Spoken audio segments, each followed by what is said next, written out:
Welcome to my YouTube channel, and in this video, if you have clicked on it, you might be facing this error. uh, Telegram send a code to your other device, but that's not the actual case. You are not getting any OTP through your SMS or Gmail. So I got a fix for it. Even though might have contacted Telegram support or their social media, I also did that, but the thing is they don't really respond.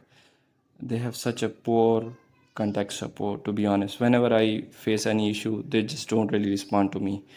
Okay, so what's the fix that you don't? What I did, I just downgraded my Telegram app version.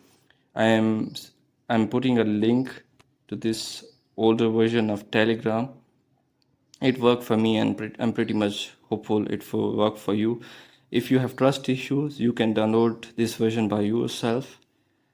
This is a very easy fix that I have found, and if this work for you, please come back to this video, hit the like and subscribe button. Thanks for watching. Have a nice day.